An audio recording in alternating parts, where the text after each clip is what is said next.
My name is Chakshu.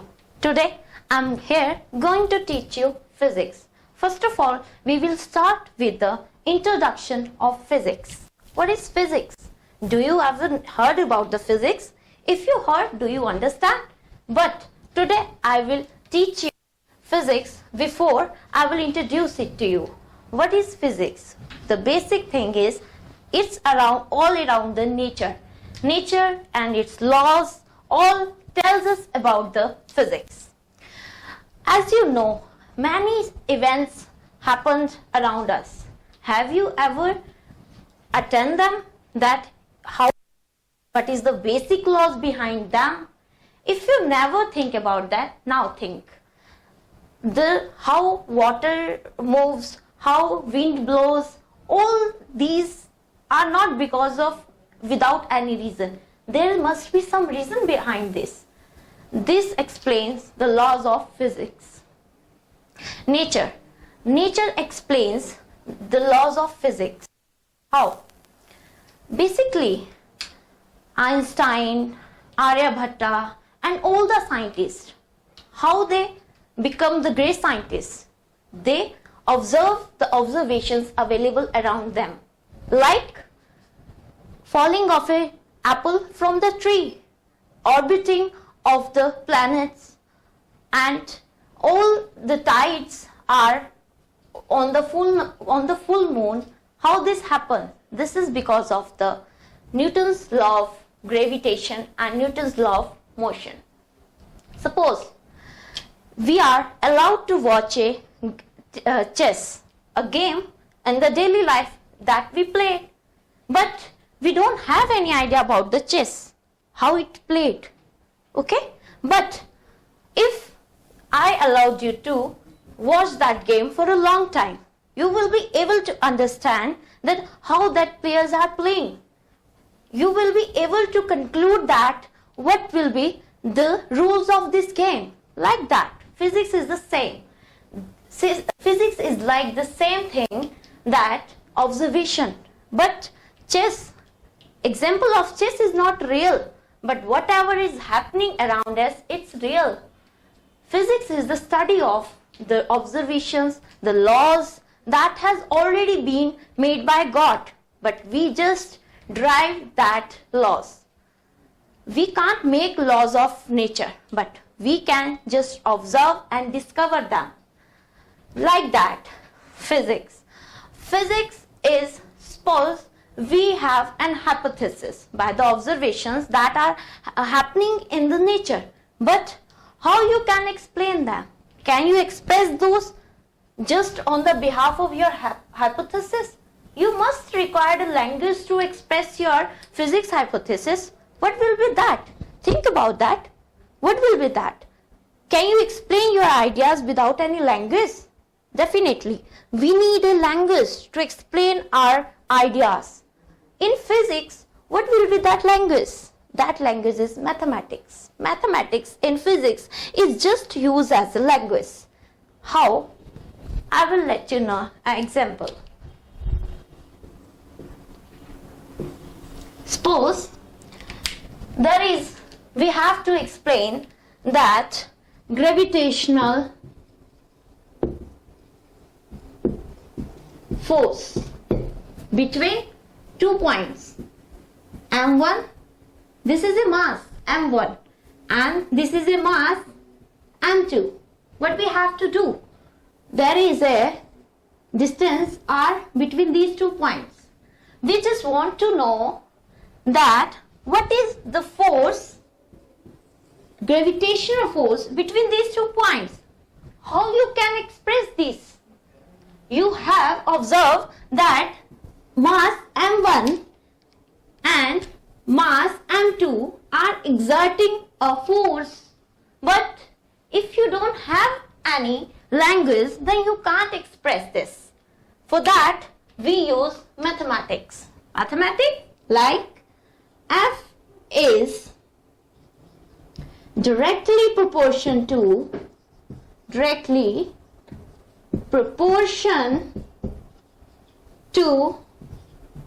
what? Product of masses. Product of masses, M1 and M2. And one thing more, F is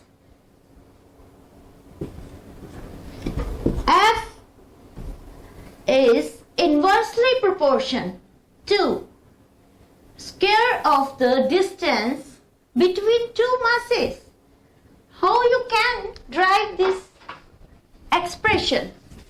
For this we need mathematics. Like F is directly proportional to M1 and M2, right? And F is inversely proportional to square of the distance between two masses, that is R square. This is mathematical expression derived for the hypothesis for gravitational force.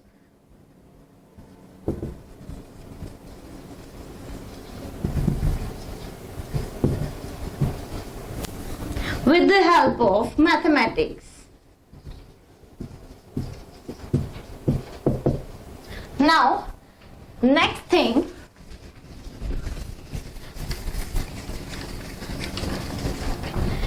if you want to know that how other methods like in mathematics are used with physics, then what are they? That is algebra, calculus, and third one is differentiation, and many more.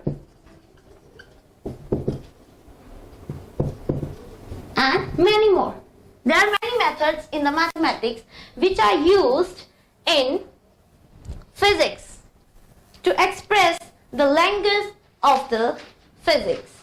Now, we can also going to do today is units. What are units? If we have just methods to explain physics with the help of mathematics, but we don't have units, then is it a correct relation? No, we can't find out the correct relation without the units. What are units? The physics describes the laws of nature. This description is quantitative and involves the measurement and comparison of physical quantities. What are physical quantities? Suppose an elephant, and we are going to express comparison between an elephant and a goat. You know, elephant is heavier than goat. You just know it theoretically. But if I said that you have to explain it in the terms of physics, then how would you know that elephant is heavier than goat? Suppose elephant is 200 times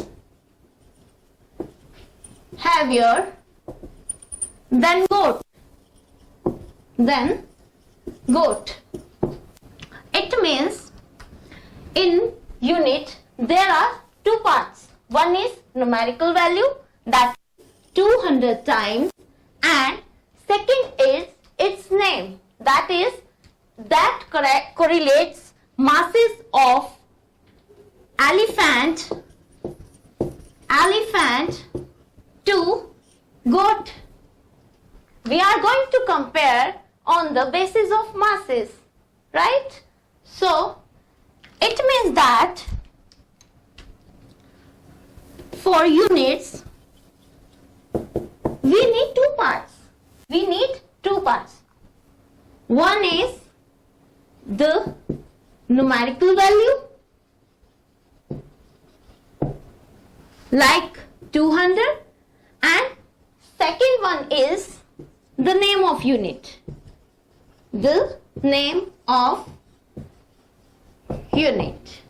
Right? Like there is one example related to this. What's that? That is, if I said there is one car is going with the speed of 2 km/h. R. Then what it explains, these are the units of this quantity, but this is the numerical part. These both are necessary to explain the units. Now, next one is, who decides what will be the units? It's the International Bureau. International Bureau is enough? No. The full name is CGPM. CGPM. What it decides?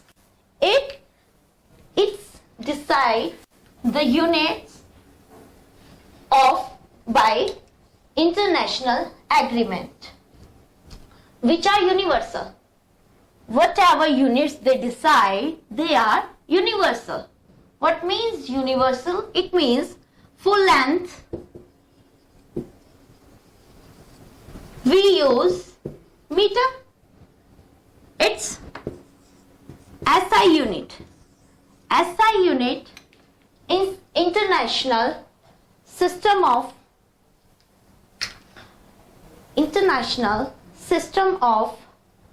Units. It decides the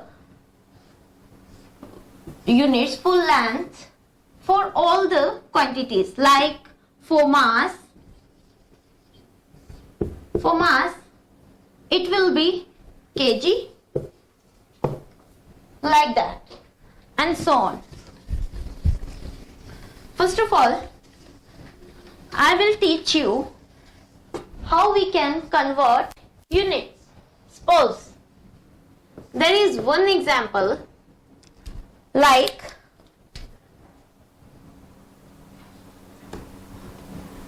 the unit of the SI unit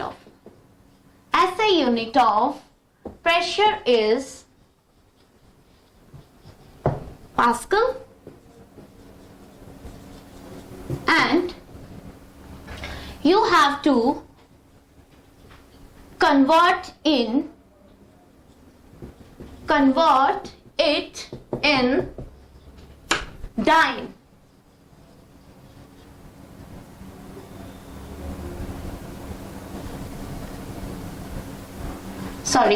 In CGS pressure.